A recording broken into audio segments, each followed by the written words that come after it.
participante a el Ministerio de Ciencia y Tecnología, la Comunidad de Madrid, el Fondo Social Europeo, la UCM, las trabajadoras del servicio doméstico sin las cuales sería imposible, miembros de asociaciones y ONGs, instituciones que han colaborado y con los que hemos participado.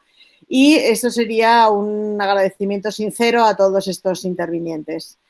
Bueno, decir que los proyectos financiadores han sido Cambipsoft, que se llama, el título es Influencia de los cambios en los regímenes de producción y acceso a la vivienda sobre la reestructuración social de las grandes ciudades españolas. Ya sabéis, estos títulos tan monstruosos que solemos hacer desde la academia, pero que en resumen luego sintetizaremos cuáles son los conceptos básicos. Es un proyecto del Programa de Retos de Investigación del Ministerio de Ciencia e Innovación.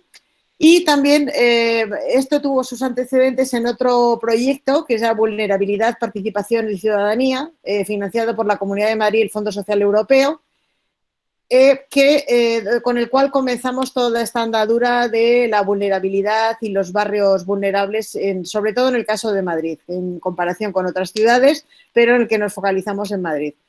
Y también tiene que ver con un estudio previo también que hemos realizado con la Asociación Los Molinos, que era el estudio sobre el servicio doméstico en Madrid. Entonces, estas tres patas serían sobre las que apoyamos este estudio y vamos a seguir y estamos siguiendo en un proyecto que dirige Margarita Barañano como investigadora principal de comunidades resilientes, arraigo local y redes sociales en la ciudad global.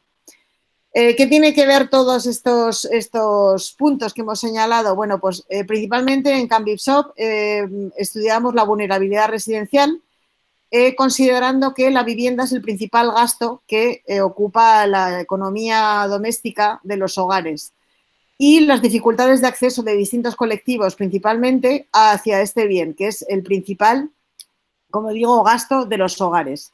Y también uno de los estructuradores urbanos es dime dónde vives y te diré quién eres, ¿no? Y qué capacidad de acceso tienes a la vivienda depende esta capacidad, irás a un barrio o a otro, a una vivienda o a otra. Se ha revelado en los estudios que llevamos realizando, es como el de lo último que se quitan los hogares ante las crisis. Entonces, antes se quitan de comer, de salir, del dentista, de cualquier otro tipo de gasto familiar antes que la vivienda. Y es una situación de extrema necesidad, de vulnerabilidad para muchos hogares que tienen dificultades de acceso a la vivienda. Sobre todo hemos estudiado en estos estudios en los 4 colectivos principales como las mujeres con cargas, los inmigrantes, los mayores y los jóvenes precarios. Serían los 4 colectivos más afectados por la vulnerabilidad. ¿Dónde lo hemos hecho? En 5 grandes ciudades, Madrid entre ellas en la que nos focalizamos, comparada con las 5 grandes ciudades españolas. El objetivo ha sido destacar las formas de resiliencia de los barrios ante una situación de vulnerabilidad residencial. ¿Cómo sobrevive la gente en estos casos? Cómo la precariedad y las condiciones existenciales y residenciales, sobre todo, en relación a esta vulnerabilidad, permiten que estos 4 colectivos en los que nos focalizamos sobrevivan a la crisis, sobre todo. No está focalizado solamente en la crisis, pero sí es lo que sobrevino y tuvimos que focalizarlo también ahí. Lo que estudiamos son las estrategias de supervivencia de estos hogares y cómo depende de los barrios que sean más o menos resilientes, más o menos densos socialmente en redes, en apoyos, en arraigos, etcétera, donde la administración pública se ha retraído, donde prevalecen sobre todo la importancia de las redes sociales, de las redes de apoyo, de las asociaciones y los grupos sociales que permiten la supervivencia de los colectivos. Entonces, lo que se hizo es elaborar una tipología de barrios vulnerables en el caso de Madrid y en estos barrios que detectamos como los más vulnerables, que coinciden con la zona sureste de Madrid, analizamos la situación de estos 4 colectivos en cada uno de estos barrios. El caso de Madrid es el que nos focalizamos. Entonces, como origen, todo este estudio que hablo de Cambipsoft dio lugar a un subproyecto y nos focalizamos en el colectivo de mujeres inmigrantes en el servicio doméstico, porque nos parecía un colectivo de especial vulnerabilidad y de especial situación vulnerable. Entonces, este es el estudio que vamos a presentar y que han colaborado Mónica, o sea, Marta Domínguez y Elisa Brey como coordinadoras, Mónica Mongo y Ainhoa Azquiaga y Pierina Cáceres como el equipo redactor y luego pasaremos a presentar ya las distintas personas que van a hacer un marco general a todo este estudio. Entonces, Elisa Brey es la primera que voy a dar paso a su palabra, es experta en migraciones y coordinadora de este estudio, es profesora en la UCM. Luego hablará Margarita Barañano como profesora y directora del Departamento de Sociología Aplicada, es directora de la revista Cuadernos de Relaciones Laborales, miembro de Transoc y directora del Grupo de Investigación Gresco, ha sido vicerrectora UCM y desempeña cargos en distintas, como asesora y como distintas cargos en distintas instituciones. Sus temas de trabajo son transnacionalismo, cadenas globales de cuidados, globalización, cuidados, género, migraciones, sociología urbana, y es una gran experta y afinada crítica de todas estas situaciones. Magdalena Díaz Gorfinkel, de la Carlos III, también está con nosotros y es profesora en la Carlos III, es asesora en la OIT sobre situaciones de empleo del hogar, es una experta en estos temas y sus temas principales son migraciones, organización social del cuidado, conciliación familiar, empleo doméstico, migraciones y cuidados. Bueno, pues sin más, vamos a dar paso a las siguientes palabras que nos van a ir introduciendo Elisa Brey. Voy a dejar de presentar y doy la palabra a Elisa Brey. ¿Vale? Bueno, muchas gracias, Marta. Se me escucha bien, ¿no? Por lo que veo. En mi caso, Marta ha sido muy ambiciosa en cuanto a mi intervención, dado que si bien he tenido la oportunidad de coordinar y colaborar con ella para coordinar este estudio que os van a presentar Mónica, Ainhoa y Pierina, yo simplemente voy a introducir las palabras de mis compañeras.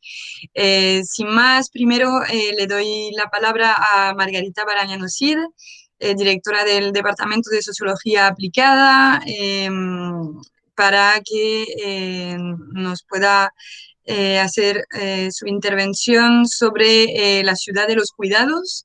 El tiempo asignado son 10 minutos, es decir que Margarita, si estás aquí, pues te pediríamos que termines sobre son las 11:15, pues que termines sobre las 11:25. Muchas gracias, para que dé tiempo luego a las demás presentaciones y a tener un debate dentro de los tiempos establecidos. Gracias. Y gracias a todos los que estáis hoy con nosotras también escuchando.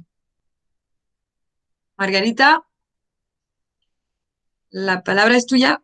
No se te escucha, yo por lo menos creo que tienes que activar el micrófono. Sí, creo que es que estaba el micrófono sin activar. Ahí está, muy bien, ya te oímos y te vemos. La cuestión, ¿se ve la pantalla? Hay mucho eco, no sé si se puede... Margarita, estás conectada 2 veces, entonces sí, tendré... Un momento, ¿se ve la presentación? ¿Qué es lo que quería? Sí. ¿Sí? ¿Se ve la presentación? Sí. ¿Por qué eso es lo que...? A ver.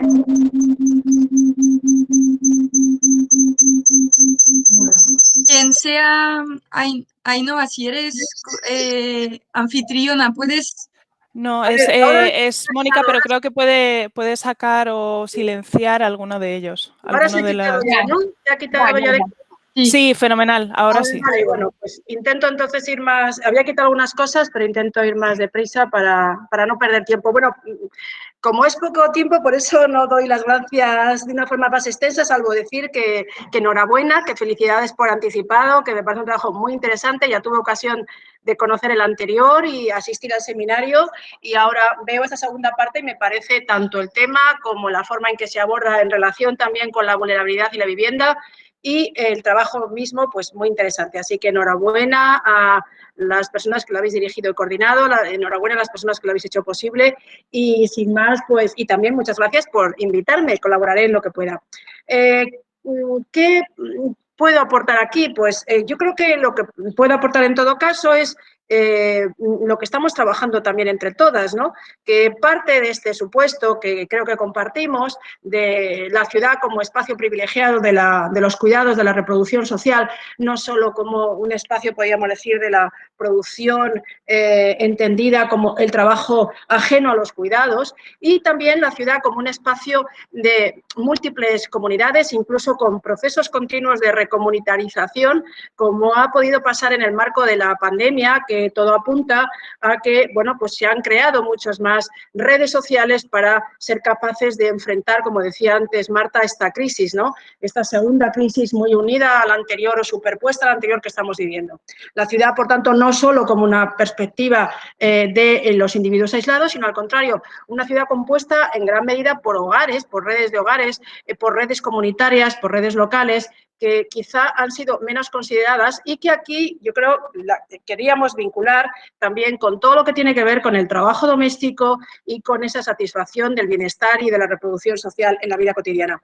Lo que aportamos, que estamos modestamente intentando trabajar en el proyecto Comures, que como ha dicho Marta, continúa el proyecto Bupaci, se mueve en el marco de otros muchos como Cambisok o Bolsoku o Genderrap, etcétera, pues es básicamente esta idea de que hemos considerado más hasta qué punto en cuanto al régimen de bienestar, en el caso de la Europa del Sur, como es por ejemplo el de España y ciudades como Madrid, las redes sociales y las redes familiares juegan un papel clave, aunque solamente sea porque el Estado y el mercado son o bien, digamos, insuficientes en su cobertura, sobre todo por lo que hace a toda la pata de los cuidados y de la atención al pilar de los cuidados interindividuales y sociales, o bien los mercados, claro, existen, pero son caros, inaccesibles o fragmentarios y también precarios, ¿no? Y en ese contexto, los mercados y el Estado juegan en relación con un ámbito familiar y de redes sociales que sin duda es muy importante. Y lo que queríamos, como decía aquí en amarillo, aportar, o estamos trabajando en ello, es que todo ese modelo de cuidados y de provisión de bienestar que Woody Allen y Jesús Leal y otros llamaban bienestar local, sin duda también tiene una dimensión espacial. Y esa dimensión espacial es la que nos interesaba, que entendemos tiene que ver mucho con esta importancia de la radicación local, de los contextos locales en nuestras ciudades, que también está vinculado con esta idea de las trabajadoras domésticas y dónde se sitúan. En definitiva, tendríamos un régimen de bienestar que, frente a las ideas previas, ¿no?, de Gösta Spin-Andersen, muy interesantes, acerca de, bueno, pues este modelo de bienestar en el que también intervendría la familia o el mercado aparte del Estado, pero al cual hay que añadir también esta crítica feminista de cómo, en definitiva, la familia y dentro de ella y de las redes, sobre todo las mujeres con una división de sexo-género muy importante, es fundamental, y también entendemos que habría que añadir una crítica geográfica, tratando de situar, de encarnar estos procesos de cuidados y bienestar en el espacio cuando realmente no se ha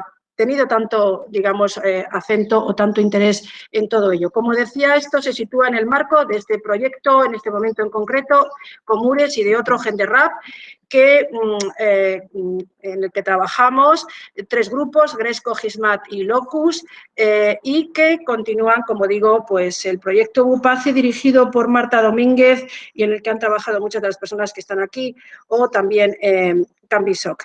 En definitiva, en ese marco estamos haciendo un trabajo cualitativo y cuantitativo, y si a alguien pues esto le interesa, hemos ido desarrollando seminarios con sesiones periódicas que están disponibles en la página web de Comures, en el seminario permanente de Comures, en comures.es está disponible. Bueno, hay datos generales que sin duda otras personas os extenderéis en ello y que son relativamente conocidos, pero que hay que actualizar. Tenemos un modelo de provisión de cuidados muy privatizado, un modelo en el que la contribución del Estado sigue siendo insuficiente y el del conjunto de las administraciones públicas muy desigual por comunidades autónomas y que tiene una pauta muy generalizada de esta asunción y responsabilidad de los cuidados y del trabajo doméstico e incluso también muy desigual entre generaciones, más concentrada en lo que serían las figuras de personas adultas, sobre todo de mujeres, ¿no? El gasto en protección social va en esta dirección, es más pequeño en España que en la media de la Unión Europea y quizá lo que se ha considerado menos, que queremos también encajar en este cuadro, es como todo eso también va ligado a un sistema de provisión de la vivienda, un modelo familiarista en el que predomina fundamentalmente una propiedad privada, en el que la vivienda social es extremadamente residual, representa menos de un 2%, en el que lo es también, incluso más, la vivienda social en alquiler y en el que en gran medida, como ha adelantado Marta Domínguez, esta idea de la vivienda tiene probablemente mucho que ver con esta centralidad en un contexto de rentas precarias, bajas, frágiles para una buena parte de la población, de mercados, podríamos decir en ese sentido, precarios de una forma muy extendida. La vivienda constituye algo así como un patrimonio fundamental para el grupo, un refugio que, por otra parte, ambivalentemente también para otras personas es una cárcel o pueden ser escenarios de violencias importantes y de desigualdades profundas, pero al mismo tiempo es, de otro lado, pues una mercancía casi inaccesible, digamos, un derecho social apenas cubierto y también un patrimonio familiar que, como diría Mignone y han estudiado otros muchos investigadores de sociología urbana, es fundamental. En contextos de supervivencia, en contextos de salida adelante, como puedan ser los de la Europa del Sur. Paradójicamente, en zonas menos ricas, podríamos decir, de Europa, es donde la vivienda en propiedad tiene un peso mayor del que puede tener en otros contextos. Y entendemos que eso es una variable que apenas se ha considerado menos y que seguramente habrá que recordar porque está muy ligada con otros aspectos de este sistema de cuidados. ¿Cuáles podrían ser? Pues un sistema de cuidados, hemos dicho, familiarista, muy fuertemente generalizado. Esto ya se ha señalado más, donde la provisión de cuidados es muy limitada y donde hay una fuerte división del trabajo entre hombres y mujeres, de forma que en el caso de las mujeres realizan un número de horas diarias mucho más elevado, conforme a la última encuesta que lamentablemente es de 2009-2010, parece que la siguiente será 2023, pero que nos arroja esa información. Lo que queremos añadir es que Sí, simplemente que son I23, ¿vale? Para ir concluyendo un poco. De acuerdo. Pues nos interesa añadir que es un sistema también localizado, es decir, apoyado en una fuerte radicación espacial en la que las proximidades a las redes sociales es importante, en que hay una baja, poco intensa movilidad residencial y que a veces incluso cuando se produce, como en la gente mayor de 65 años, es para reagruparse con familiares. Hay una preferencia por la localización residencial, por ejemplo, aquí cuando vemos los datos de la encuesta de vivienda disponible, que es de hace muchísimo tiempo, pero bueno, que está disponible, el 75% prácticamente correspondía cuando se buscaba vivienda a estar cerca de familiares o de personas conocidas, de redes sociales. En cuanto al tiempo de residencia en el hogar, tenemos datos más recientes, de 2018, de una encuesta de la empresa municipal de la vivienda y el suelo, nos aparece que el 52% de los hogares está ocupado por personas que vienen residiendo en ellos hace 20 años o más, y si sumamos esa cifra con la de los que están más de 5 años en la misma vivienda, pues prácticamente un 80% de las personas lo vienen ocupando hace ya más de 20, digamos, lo vienen ocupando en ese periodo, hace más por lo menos de 5 años. Si vemos en cuanto a la localización de los hogares, cuando ha habido movilidades, vemos un dato también muy llamativo, el 72% vive en el mismo distrito, su vivienda está en el mismo distrito o en un distrito adyacente a aquel en el que vivía previamente. Y es algo que llamativamente, según la empresa municipal de la vivienda, sucede también entre las personas extranjeras, en la que incluso la cifra se incrementa, de forma que la localización cercana está presente respecto a los hogares que ocuparon previamente a en el que están ahora residiendo, afecta al 76% de la gente. En fin, por tipos de vivienda también aparece claro, tipos de tenencia, que aquellas que son de viviendas en propiedad o viviendas ya completamente pagadas, pues representan aquí entre verde y azul casi la totalidad, mientras que en el extremo contrario, en aquellas que han estado estado menos de un año residiendo en esa vivienda, la mayor parte son en el alquiler. Sin embargo, entre quienes han vivido 40 años o más en la misma casa, pues al contrario, sucede que la gran mayoría es de personas que viven en la misma vivienda o llevan viviendo en ella pues eso, más de 40 años, ¿no? Esto enlaza, por otra parte, con datos que nos ofrecían ya hace tiempo acerca de la movilidad, que sería la otra cara, la movilidad residencial, mucho más baja en nuestros países que en otros de Europa. Bueno, y entonces esto nos habla de un sistema donde las proximidades físicas y los anclajes son la otra cara de esas redes sociales importantes. Para acabar, esas redes sociales han sido hasta ahora fundamentalmente locales y nacionales, pero incluso las grandes deficiencias y carencias que tenemos hacen que ese familiarismo nacional, podríamos decir, pudiera haber dado paso incluso quizás sea exagerado, pero es un concepto que me parece interesante, lo que señala Elena Nare, a un familiarismo transnacional en relación con esa idea de lo que señalaban también Francesca Betti o otras, de los hogares habitados por una persona mayor y personas trabajadoras domésticas. En definitiva... Sí, creo que tenemos que terminar. Bueno, pues eso ha ido muy ligado a un mantenimiento del empleo doméstico como sector importante, un empleo doméstico lleno con personas, digamos, ocupado pues, fundamentalmente con personas en buena medida con este flujo de mujeres, sobre todo extranjeras. Ha tenido oscilaciones, pero no ha decaído bruscamente para nada y seguramente tiene que ver con toda esta situación de un sistema en el que las redes sociales familiares son básicas, pero a veces insuficientes y, por tanto, la siguiente vía, dado que el Estado no la ocupa, pues está siendo el recurso a esos mercados que hacen posible la sostenibilidad de la vida en contextos de gran dificultad y llevados adelante por unas mujeres que están ocupando esas posiciones de lo que María Ángeles Durán podría llamar un precariado, pues realmente muy precarizado. Esto probablemente esté provocando en cierta forma esta transnacionalización de las redes familiares y de los sistemas de bienestar, reconfigurando multiescalarmente y multiculturalmente nuestras ciudades. Tenemos que investigar también cómo el propio concepto de cuidado varía socialmente de unos contextos a otros, pero tenemos muchos retos de futuro y muchas carencias en ese terreno. Seguramente, y acabo, una de ellas tenga que ver con los propios cuidados de estas mujeres hacia ellas mismas y también el hecho de que algunas de ellas están acercándose ya a edades más elevadas y habría que ver cuál es la provisión misma de cuidados que tienen para ellas y para otras personas. Bueno, aquí lo dejo y ya tenemos el debate. Muchas gracias.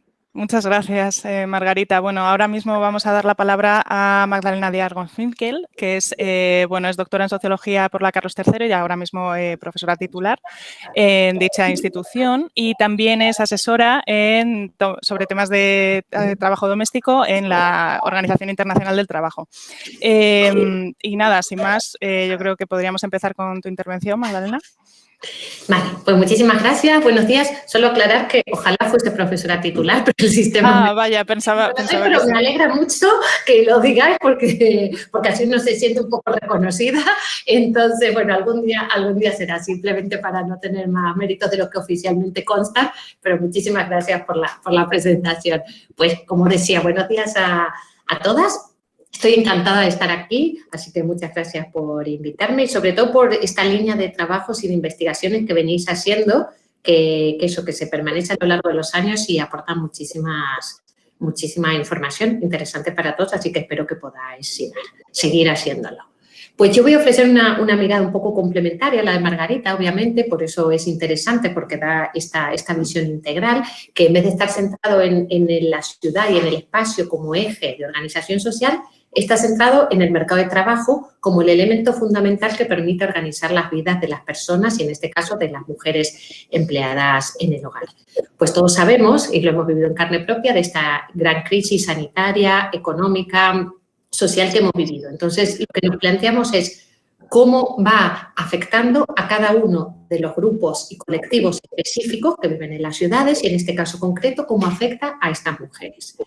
Primero hay que decir, me gustaría aclarar que, como bien se señalaba antes, que solo podemos entender el sector del empleo del hogar si lo unimos y lo relacionamos con el sistema de cuidados en su conjunto. No podemos verlo aparte, porque es un engranaje de la organización social de los cuidados. Refleja la forma que nosotros, como sociedad, tenemos de entender cómo merecen ser organizados los cuidados y en qué sentido, como bien se señalaban, pertenecen a la familia, al mercado o a las administraciones públicas. Solo en este sentido podemos entender su evolución.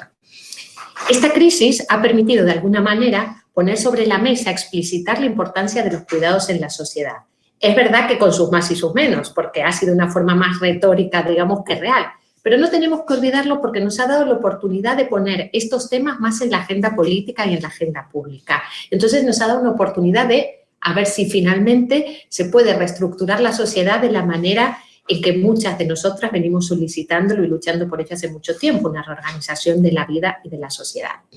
En esta misma línea de explicitar los cuidados es donde ha aparecido el sector del empleo del hogar como un sector a analizar, como un sector donde se ha vuelto a replantear, ha sido constante, pero ya sabemos que en la agenda política pues van cambiando los temas prioritarios y de interés. Entonces, ha sido una forma de replantear y volver a poner sobre la mesa, bueno, ¿qué ocurre con este sector? Y esto es lo que vamos a ver un poco qué ha ocurrido en este tiempo. Es muy interesante que durante los meses, digamos, desde que apareció la pandemia y la COVID, esta situación coyuntural especial de pandemia lo que dejó claro fue no solo las discriminaciones coyunturales que se sufrieron, sino también las discriminaciones estructurales que viene experimentando el sector. Es decir, que muchas de las medidas que se tomaron, tanto medidas legislativas como de protección social, no solo responden a decisiones, digamos, de exclusión de este sector, sino que vienen lastradas por discriminaciones previas. Y ahora vamos a ver ejemplos. Es decir, hay discriminaciones previas simbólicas y prácticas que impidieron que este sector se lo trate de manera en igualdad con otros sectores económicos. La primera desconsideración que podemos tener en cuenta y que resume todas las desconsideraciones que ha experimentado el sector es precisamente que las normas laborales y las normas urgentes que se aprobaron para hacer frente al impacto negativo de la COVID, de la pandemia, excluyeron de manera sistemática a este sector. O sea, este es el resumen general que podemos ver. ¿A qué nos referimos principalmente? Bueno, el primer decreto ley de apoyo y ayuda a los trabajadores excluyó al sector del empleo del hogar. No tuvieron medidas que protegiesen a este sector. Esto tiene unas implicaciones enormes, ya lo sabemos, en la angustia de las trabajadoras, en la desconsideración simbólica, en la posibilidad de hacer pagos a tu vivienda y a todas tus necesidades. Es decir, las repercusiones que tienen son enormes. Bueno, ¿qué ocurrió? Como bien se señaló antes, este es un sector que las asociaciones del empleo del hogar y de las mujeres que luchan por la mejora de las condiciones está muy consolidada. Y muchos de los avances legislativos que se han conseguido en el sector es gracias también a la fuerza de estas asociaciones. En este caso también se hicieron oír, hicieron presentes sus demandas, hicieron presente la necesidad de que se las considere como sector económico y, sea por esto o sea por que el gobierno tenía decidido y planificado proteger este sector, o sea, por una conjunción de ambas cuestiones, el resultado fue que el 31 de marzo se aprueba un decreto que sí que establece que quiere dar respuesta al colectivo de empleadas del hogar, que señala que son especialmente vulnerables en las situaciones actuales. ¿Por qué señala especialmente vulnerable? Y aquí hacemos esta conexión con la discriminación estructural, porque, por ejemplo, carecen de la prestación por desempleo. Entonces, estas mujeres en una situación de crisis económica, si se quedaban sin empleo, carecen de cualquier acceso a recursos económicos suplementarios. Con lo cual, es aún más lacerante, digamos, que no se las hubiese incluido en las primeras normas de protección al empleo, cuando además tienen unas medidas que incluso les hacen más difícil esta supervivencia. Entonces, la aprobación de este decreto instaura un mecanismo, un subsidio extraordinario para estas mujeres, para quienes hayan perdido el empleo o se hayan disminuido el número de horas. Con lo cual, este subsidio extraordinario que se aprueba puede tener una doble lectura. En primer lugar, es la primera vez que se establece un mecanismo de reconocimiento de ayuda al desempleo para este sector económico. En ese sentido, es un paso, digamos, de gigantes, es un reconocimiento que primero es simbólico y luego en la práctica permite establecer unos mecanismos que antes no existían. Entonces ya como que ha abierto una puerta donde ya no se puede decir, es imposible, no lo podemos hacer. Ya ha establecido pues un avance que va a ser más difícil echar para atrás. En segundo lugar, se lo puede ver de una manera más crítica. ¿Por qué? Porque esta prestación se desarrolla con muchísimos retrasos y limitaciones si los comparamos con otros sectores laborales. En primer lugar, ya sabemos lo que hemos dicho, el decreto es más tardío que para el resto de sectores económicos. En segundo lugar, hemos dicho que se aprueba el decreto el 31 de marzo. Bueno, hasta el 5 de mayo no se pudo solicitar, no se pudo poner en práctica. Es más de un mes después de que se aprobó el decreto. Todo ese es tiempo que estas mujeres están fuera de cualquier sistema de protección social de las administraciones públicas. Luego, también sufrió mucho retraso el pago, las ayudas, el poner en marcha las ayudas, no solo solicitar, sino poner en marcha las ayudas. Se suponía que no podían tardar más de 3 meses en recibirlas, que ya es mucho. Fijaos que ya vamos acumulando como 6 meses sin prestaciones económicas o con una disminución importante. Entonces se tardó y no se cumplieron estos plazos de 3 meses. ¿Vale? Entonces hay una acumulación de situaciones, digamos, de discriminación. ¿Cómo se explicó esto? Bueno, pues el Gobierno explicó estas dificultades y estos retrasos precisamente por el hecho de que no existía un mecanismo previo o histórico que pudiese poner en práctica este reconocimiento. ¿Qué quiere decir esto? En el fondo, que al no haber desempleo, el SEPE, el organismo pertinente, no tenía los datos de estas mujeres. Al no tener los datos y estar desbordados con los otros sectores económicos, no tenían ningún instrumento, ninguna base de datos para empezar a trabajar. Es verdad que hubo propuestas de que no fuese el SEPE, que fuese otros ministerios los que lo pusiesen en práctica para solventar esto. Pero aquí se da esta conjunción nuevamente de coyuntural y estructural. Además, en cuanto a esta aplicación, podemos señalar que era difícil de cumplir porque era exclusivamente online y no todas las trabajadoras y las mujeres de este sector tienen acceso online o conocen los mecanismos. Necesitaba de la colaboración de la parte empleadora porque hacía falta una carta. Y también que acabó el 21 de julio y no hubo ninguna medida complementaria como ocurrió en otros sectores económicos.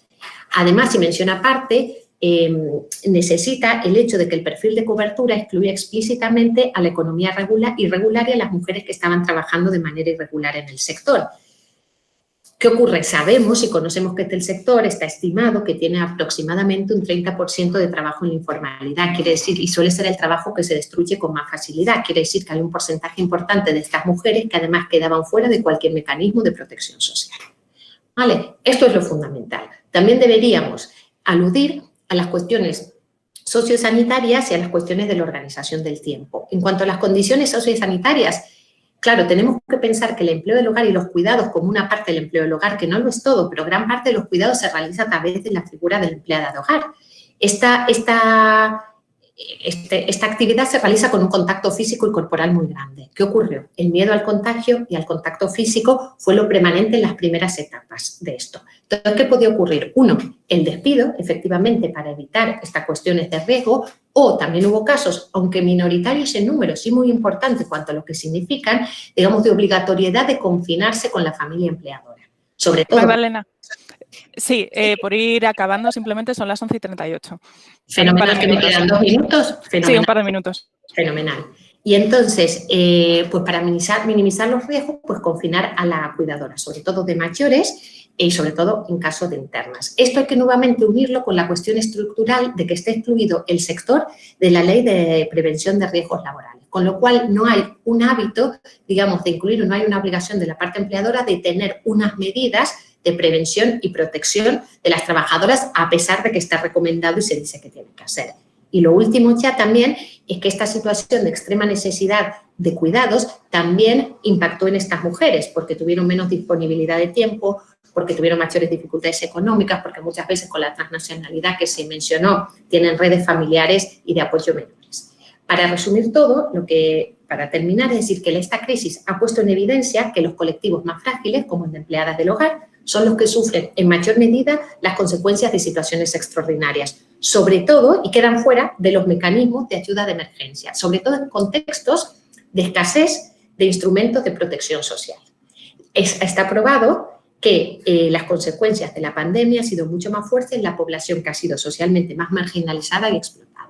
Pero para terminar con algo un poco más positivo y un poquito más arriba, pues decir que tenemos que acordarnos de que este subsidio extraordinario es el inicio de un posible sistema de protección por el desempleo tan demandado hace tanto tiempo y que esto está muy unido a la ratificación del convenio 189, ratificación que el Gobierno se ha comprometido a hacer y de la cual ha comenzado su tramitación en el mes de abril. O sea que confiamos que al final esto se haga realidad y que se incluyan varios de los derechos, por lo menos en papel, y luego lo podremos llevar a la práctica de los que se llevan demandando hace tanto tiempo. Eso es todo. Muchas gracias. Que no tenía sonido. Muchísimas gracias. Bueno, vemos también que hay intervenciones por el chat que recogeremos en relación precisamente al subsidio también. Las recogemos, yo creo, en el debate después, un poco por agilizar. Ahora vamos a presentar el informe en sí, los resultados. Y yo creo que, bueno, puede hacer Mónica Mongui, que es una de las personas que ha estado en el equipo de redacción. Ya toma la palabra y realiza la introducción. Muchas gracias, Ainhoa. Pierina, si quieres poner la presentación para que todos la podamos ver. Y nada, antes de empezar, darles las gracias a todos y todas las asistentes, los que han dado respuesta a este espacio, ¿no? A esta convocatoria de reflexión y de poder dar los resultados. También gracias a Marta y a Elisa, por supuesto a Margarita y a Magdalena, que nos han dado un buen contexto para entender todo lo que se ha encontrado aquí también en el informe. Y bueno, como sabemos actualmente, como ya nos han comentado también Margarita y Magdalena, este funcionamiento del mercado de vivienda en España realmente muestra una estructura muy desigual y totalmente disonante con los fenómenos sociales del país, ¿no? Esta dinámica precisamente ha provocado procesos de segregación, exclusión y vulnerabilidad, como ya se han visto también a través de otros estudios, especialmente estudios realizados por Jesús Leal, a quien tenemos aquí también. Entonces, todo esto, pues, esta dinámica, ¿no? de esos procesos de segregación, exclusión y vulnerabilidad se encuentran íntimamente relacionados con ¿qué? Con el nivel de renta, ¿no? Y, por tanto, con las diferencias económicas de los distintos grupos sociales. Todos estos elementos, entonces, van a ver o van a ser definitorios para adquirir o alquilar una vivienda o un espacio, ¿no? Llevando a que colectivos con condiciones laborales más precarias experimenten mayores dificultades para garantizar unas condiciones de habitabilidad. En este caso, la investigación pues, se ha enfocado en uno de los colectivos con mayor precariedad económica y laboral, que además también ya lo decía Margarita y Magdalena, y también por el chat lo estamos viendo, que más adelante retomaremos. Y en este caso, entonces, estamos hablando del colectivo interés de investigación, las mujeres inmigrantes en el servicio doméstico. Si quieres, Pierina, pasa la diapositiva. Vale. Muchas gracias. Entonces, esta situación de vulnerabilidad que tiene este colectivo no solamente obedece por su ubicación laboral en este sector, que tiene una valoración de la sociedad muy baja, sino también por la intersección entre el género, su condición migratoria y su clase social, ¿no? Por eso, entonces, nuestro objetivo aquí ha sido conocer la situación residencial de las mujeres inmigrantes en el servicio doméstico, analizando la influencia que tiene esta en sus condiciones de vulnerabilidad. Para ello hemos formulado una serie de preguntas que serían: ¿cómo es la situación residencial de las mujeres inmigrantes del servicio doméstico? ¿Qué factores inciden en esta situación de vivienda y del nivel de vulnerabilidad de las mujeres? Y si todas las mujeres inmigrantes de este sector tienen la misma situación, lo viven igual, ¿no? Para ello, entonces, hemos realizado un diseño metodológico que la compañera Ainhoa nos va a comentar. Sí, bueno, si pasamos la diapositiva. En sí ha sido una aproximación cualitativa, ¿no? El estudio en el cual hemos realizado un total de 19 entrevistas a trabajadoras del hogar, un total de 21 de diferentes países. No sé si se está viendo la diapositiva de metodología.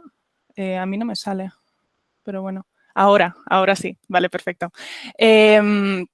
Nada, entonces acotamos un poco, eran mujeres de migrantes de América Latina y Caribe y acotamos nacionalidades en Perú, Colombia, Honduras y Venezuela, entendiendo que las dos primeras, Perú y Colombia, habían sido producidas las migraciones ya con cierto tiempo y habían tenido como una trayectoria laboral y migratoria que nos podía dar un poco datos previos incluso a la crisis y bueno, pues con un poco más de asentamiento, ¿no? También en términos de redes sociales que tienen que son un factor fundamental en términos de acceso a la vivienda y demás.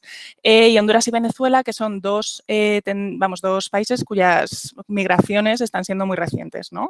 Bueno, pues por motivos de conflictos y demás, en los últimos años, en el último año, se está produciendo más migraciones. Dentro de, digamos, de las modalidades, pues, digamos, los factores de muestreo, cogemos todas las modalidades, tanto internas como externas, o como por horas, ¿no? Y también situaciones administrativas desde la situación de irregularidad hasta la nacionalización.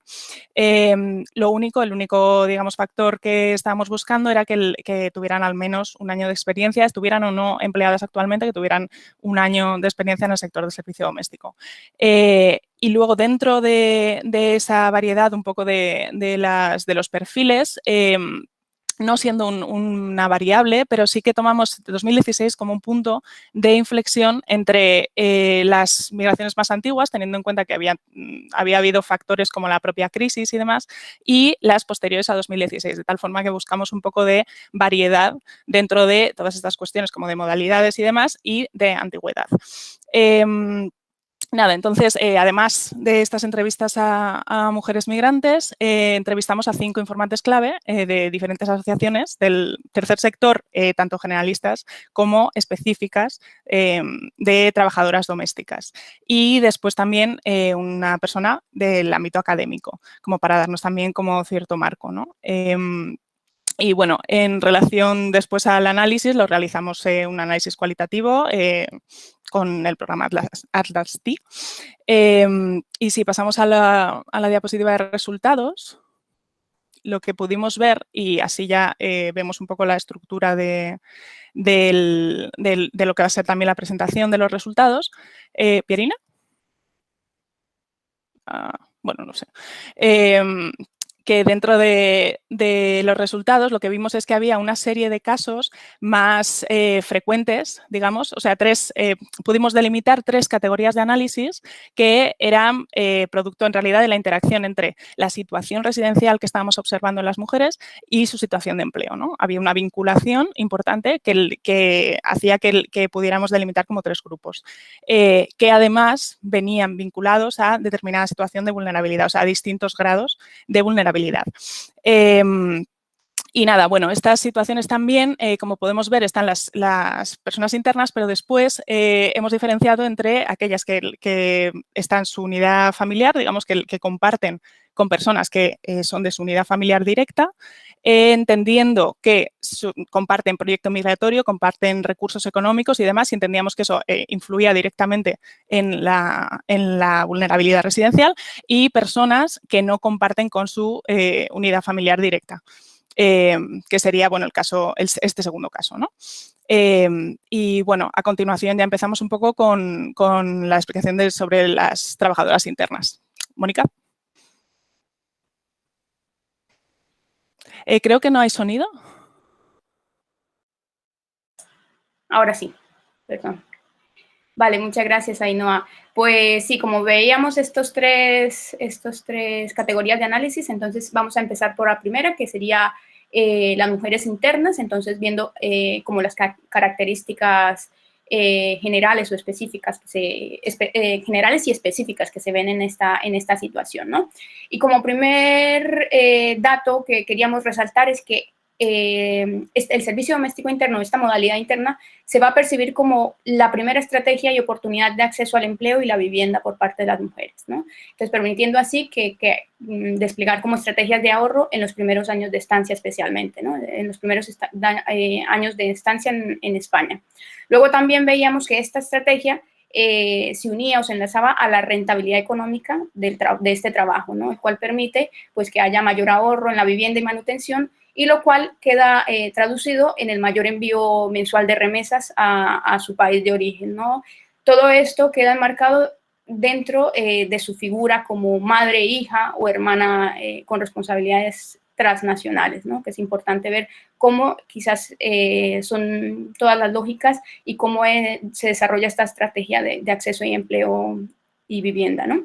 También entonces aquí podemos ver cómo la vivienda se convierte no solamente en su lugar de trabajo, sino que también en el lugar de descanso.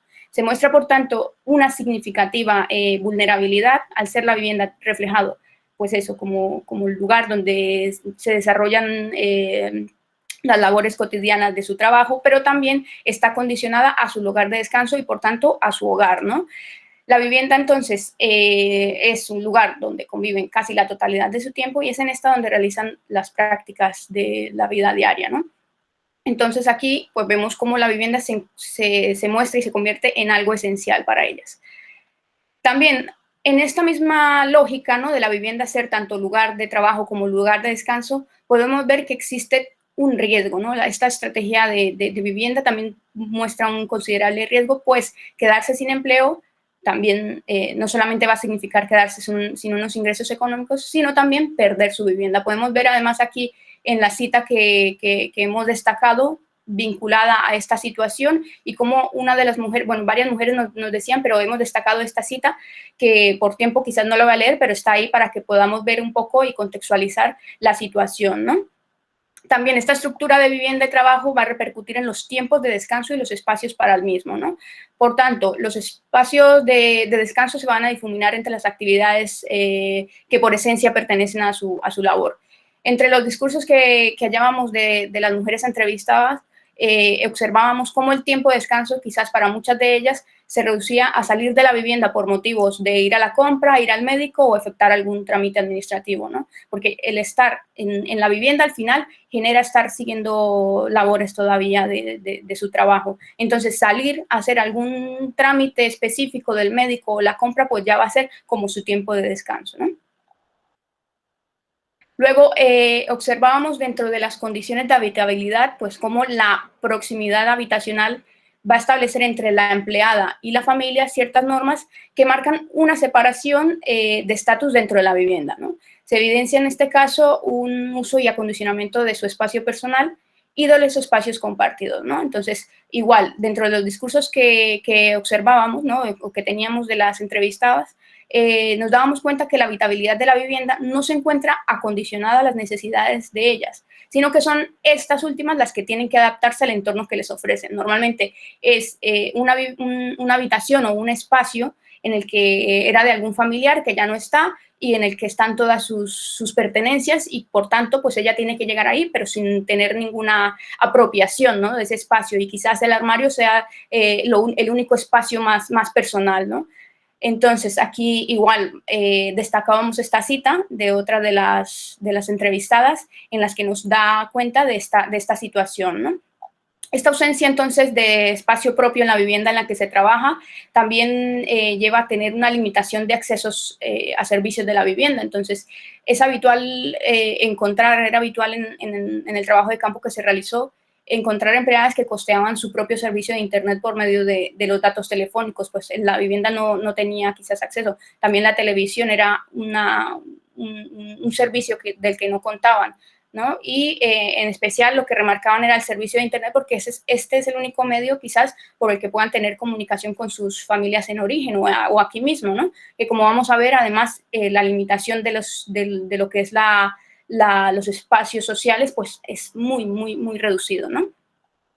Encontrábamos en esta categoría de análisis, además, unos contextos desiguales en el trabajo, pues si bien estos espacios precarios personales de los que hablamos, que quizás es una habitación muy pequeña con muebles de otra persona o quizás ni siquiera hay un espacio, sino que está en el salón, se encuentran ubicados quizás en barrios muy agradables, que para ellas son agradables y cómodos, pero aún así es un entorno ajeno, es un entorno que no les es propio, en el que no se encuentran. O sea, está muy bonito, tiene muchas acceso a otros servicios, pero es ajeno a ellas, ¿no?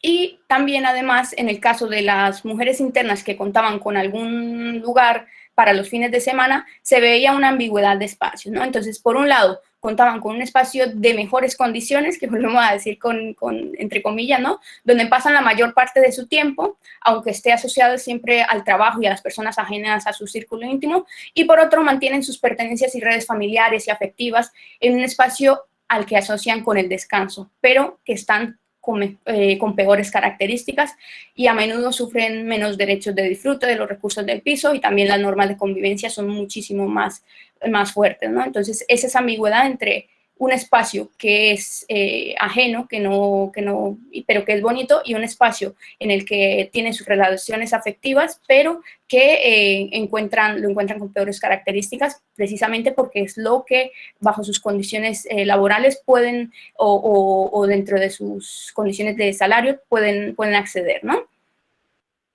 La última, vale. Vamos a poder ver entonces un poco cómo es el tema de las redes, cómo va a incluirse aquí. Estamos dando solamente algunos rasgos muy generales por el tema del tiempo, pero en el informe van a poder encontrar como muchísima más información. Entonces, vemos aquí en la tercera diapositiva el tema de las trayectorias migratorias de estas mujeres, sobre todo se da en trayectorias recientes, ¿no? En trayectorias de mujeres que llevan poco tiempo en España. No con ello estoy diciendo que solamente en estas mujeres, pero sí que lo más frecuente es encontrar a mujeres internas que llevan poco tiempo, ¿no? Porque, como decía al inicio, ven quizás en esta estrategia, ven en esta modalidad pues una estrategia de empleo y vivienda, y por tanto lo asumen ellas como un paso obligado, ¿no? En este caso, por supuesto, va a influir lo que es el tema de las redes, ¿no? Las redes de amistad que puedan tener aquí.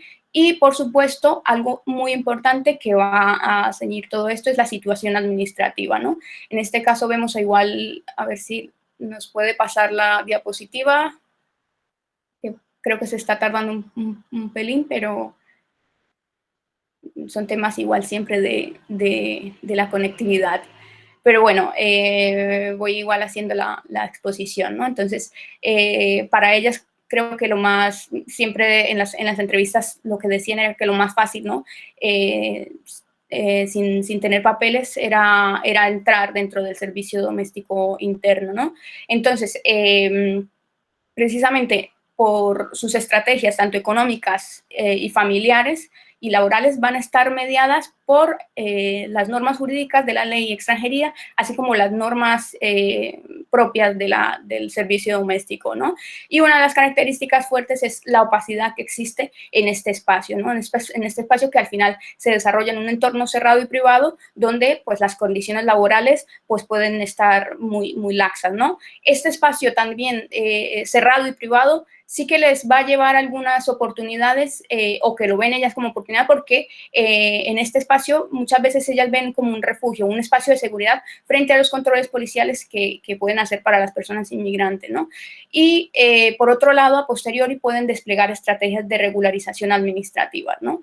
Como decía anteriormente, pues el tema de la ley de extranjería aquí va a primar bastante, y es que en principio es una estrategia también de regularización, porque si la persona puede llevar 2 o 3 años, puede pasar por el arraigo social o laboral y poder tener una opción de regularización. Lo único que estamos viendo es que realmente se deja, ¿no?, un espacio en el que quebranta la ley, y por tanto que va a empujar a las mujeres a estar dentro de situaciones de vulnerabilidad, ¿no? La misma ley lo está desarrollando ahí para que la persona tenga que pasar por esa vía solamente. Entonces, el cumplimiento de estas condiciones, pues al final se desarrolla en un terreno muy borroso, ¿no? Así que, pues todo eso lleva a que también el espacio donde estén, tanto cerrado, privado, y siempre estén allí, pues tengan un espacio social limitado y sea muy reducido el espacio que tengan para socializar, ¿no? O tener una vida más activa, ¿no? Reduciéndose solamente al ámbito residencial. Con lo cual, su modalidad de trabajo condiciona tanto relaciones de amistad, condiciones el contacto, y por tanto también sus posibilidades de movilidad residencial, ¿no? Aquí también podemos ver cómo se puede diferenciar ciertas circunstancias, y es que cuando los hijos están en el país de origen, si la mujer tiene hijos, pues hay un mayor esfuerzo de ahorro en vivienda y manutención para poder enviar a la remesa, mayor remesas a los hijos, ¿no? Y otra cuestión también aquí, que era un punto de inflexión, era las relaciones afectivas, ¿no? Entonces, si venía la pareja o su esposo, pues también empezaban a adquirirse mayor necesidad de espacio, ¿no? Aunque no dejaban de encontrar dificultades de accesos por las condiciones laborales, ¿no? Precisamente, como más adelante quizás vamos a tocar, las condiciones laborales que tienen las mujeres y esta lógica que se tiene en la sociedad sobre el trabajo del servicio doméstico, pues va a crear un ambiente de inseguridad y de desconfianza para los propietarios, con lo cual alquilar una habitación o una vivienda, especialmente una vivienda, pues va a ser mucho más con más dificultad, ¿no? ¿Cuáles son los planes a futuro aquí para las mujeres del servicio doméstico interno? Pues, en principio, poder abandonar esta modalidad, ¿no? Contar con un espacio residencial propio y realizar una reagrupación familiar. Pues, si quieres, entonces seguimos con la siguiente modalidad, que la contará la compañera Ainhoa. Sí, vamos a ver. Bueno, en el caso de las mujeres que comparten bueno, habitación o vivienda, esto ya, para empezar, nos dice un poco de la situación. O sea, en este caso nos hemos centrado en las mujeres, en las trabajadoras en modalidad externa, que se ven obligadas un poco por la situación precisamente laboral, de jornadas absolutamente exhaustivas y una escasez de recursos importante, se ven obligadas a que, si no es a través de la estrategia de ser interna, compartir un piso, ¿no? Entonces, se comparte o bien una habitación dentro de un piso, o también, como primera estrategia un poco y una vía de optimización de los recursos mayor, a veces se comparte habitación con otras personas. Entonces, estas personas pueden ser de la familia extensa, cuestión que es bastante común, en el sentido de que siempre un poco se realiza una acogida, una primera acogida por una persona conocida o por un familiar, que son redes, bueno, pues que se tienen desde origen, ¿no? Y se realiza el propio proyecto migratorio un poco con ello en mente. Entonces, ese compartir se puede dar con estas personas o bien con personas ajenas, ¿no? Con las cuales se toma contacto posteriormente pues a través de redes de amistades o de redes sociales en general informales, que son una vía de acceso a la vivienda y también acceso al empleo bastante, fundamental, ¿no? Es la más importante probablemente. Entonces, bueno, como decimos, es una situación que no es la ideal y que hasta cierto punto constituye un puente. O sea, es una situación como intermedia entre esa primera situación de trabajo interno en el cual se habita, se pernocta en el trabajo, ¿no? Y la situación en la cual ya pues, se cuenta con un alquiler propio, ¿no? Una vivienda propia compartida con personas que por lo menos con las que se comparte recursos y proyecto vital, ¿no? Entonces, bueno, precisamente mencionábamos, ¿no? que la trayectoria laboral está estrechamente vinculada a su situación también de regularización administrativa, porque a la hora, por ejemplo, de tener contratos, o sea, se va a tener mayor vulnerabilidad en el caso de situaciones irregulares. Veíamos en la cita anterior, digamos, de las modalidades anteriores, como decía que al principio era más sencillo estar de irregular, ¿no? Y estar como en el mercado negro como interna y después ya, una vez que se iba consiguiendo más regularidad, se podía aspirar a establecer contratos como con mayor formalización, ¿no? Y después el tema del empadronamiento precisamente se utiliza como una de esas vías para fomentar, digamos, el arraigo, ¿no? Y poder pedir los pasos para obtener pues, permisos de residencia y de empleo. A veces estos derechos de empadronamiento, y ahí entroncaríamos un poco con las condiciones abusivas de convivencia, se cobran o digamos que existe como todo un mercado alternativo del derecho a empadronarse. Bueno, el tipo de condiciones de habitabilidad que encontramos en esta situación, pues son condiciones de muy o sea, de una falta de privacidad, de una falta de espacio muy característica, bien porque la propia vivienda es de escaso tamaño, o bien porque no se tiene privacidad porque se comparte habitación con más gente.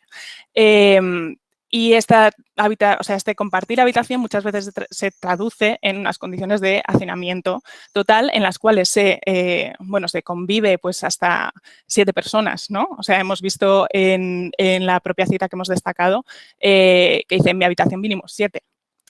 Algunas de ellas, y esto es parte de la estrategia que se utiliza, algunas de ellas son personas internas que solamente utilizan la habitación en algunos momentos, ¿no? Que es como parte también de su economización, ¿no? del espacio. Si se lo alquilo a más gente que me puede ayudar un poco con el pago del alquiler, aunque haya unos días en el fin de semana que tengamos que organizarnos para dormir más personas, pues por lo menos ya puedo hacer frente económicamente a ese pago del alquiler, ¿no? Entonces se llegan a producir rotaciones en los usos o bien a pues, dormir en lugares que no están habilitados, o sea, dormir en sofás, dormir en esterillas en el suelo, como nos comentaban algunas trabajadoras. Aunque un poco la cuestión es como compatibilizarse en horarios y en tiempos de uso con el resto de personas con las que se comparte habitación, ¿no? O sea, a pesar de que cuando pasan el tiempo en lo que es su vivienda, algunas internas, por ejemplo, nos decían que preferían disfrutar de su habitación más que de espacios comunes, sí que tienen como cierta condición de, algunas son como población flotante del propio piso, ¿no? O sea, dice, al final de esta cita, por ejemplo, dice, vale, teníamos, la otra niña viene porque es interna, pero ella no vive aquí, sino que solo viene, ¿no? Entonces, esta sería otra de las características, ¿no? Un poco como esta rotación y este hacinamiento.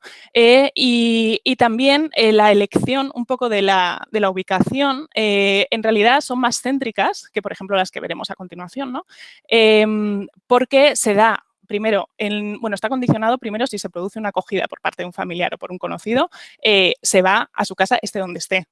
Pero después también estará muy condicionado precisamente por el empleo, por la ubicación del empleo.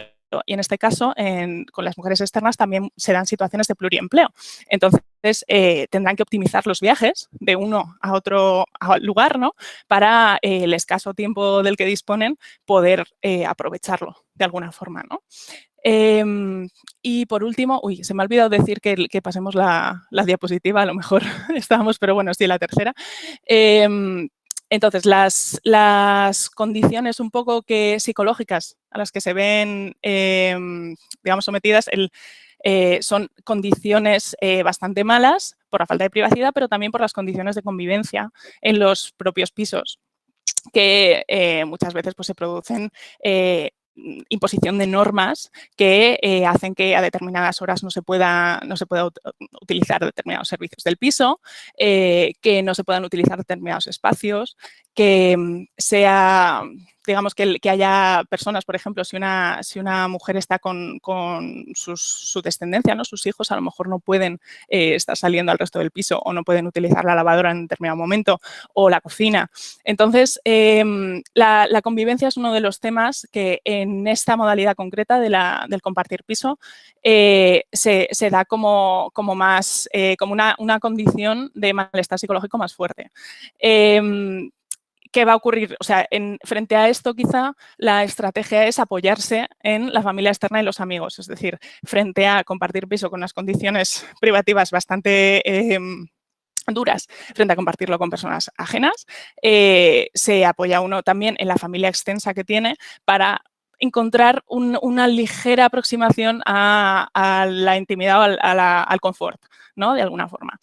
Y entonces, bueno, la cuestión un poco que determina que esta sea una situación puente también, como mencionábamos en el caso anterior, es cuando llegan los familiares, ¿no? Las parejas afectivas, digamos, la descendencia, ¿no? Cuando se realiza la agrupación familiar, se convierte en un requisito contar con un lugar propio, ¿no? O sea, para realizar la propia reagrupación. Entonces, uno de los motivos para salir de esta situación habitacional es bueno, pues que se venga o encontrar una pareja con la que se quiera convivir.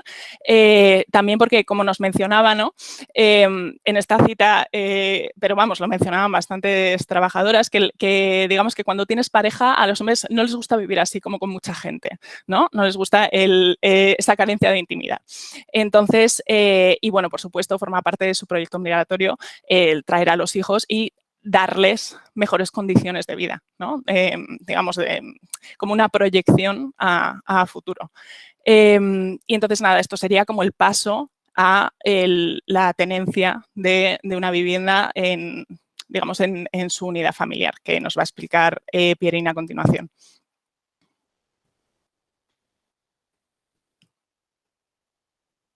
Sí, Pierina, no sé si tienes el micrófono. Sí, lo tengo ahora. Retomo la presentación. No sé si me escucháis bien, ¿sí? Sí, te escuchamos.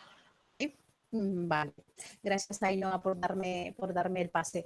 En mi caso voy a abordar la tercera de las categorías, ¿no? De análisis, o de la tercera situación residencial con la que nos hemos encontrado en nuestro trabajo de campo. Esta categoría se centra en lo que a priori, y empatizo en lo de a priori, porque luego a medida que vayamos profundizando sobre esta categoría vemos que se puede aproximar a cierto, pues a la situación más alejada de la vulnerabilidad, ¿no? Que podrían encarnar, por ejemplo, las mujeres internas, pero bueno, veremos sin adelantar mucho que no va a estar exenta de ciertas precariedades, ¿no? Desde luego, el alquiler va a ser el tipo de tenencia Pierina. preferente. Sí, la presentación en sí no está apareciendo. No sé si podemos a lo mejor compartir otras personas. Vamos a ver. Lo tengo presentado. Creo que tarda un poquito, pero está... Sí. Tiene que salir ahora. ¿Sale? ¿Lo podéis ver? En principio solamente vemos lo que es la ventana. Ahora sí que sale. Vale. ¿Sí? ¿Ahora? Sí, ahora sí, ahora sí. Mejor así quizás que tarda... ¿Sí? Pues os comentaba que desde luego en esta categoría lo que nos hemos encontrado es que las mujeres trabajadoras del hogar, el tipo de tenencia preferente es el alquiler, ¿no? Frente a adquirir una vivienda en propiedad. Como ya lo adelantó Ainhoa, que ha explicado muy bien esta situación puente, ¿no?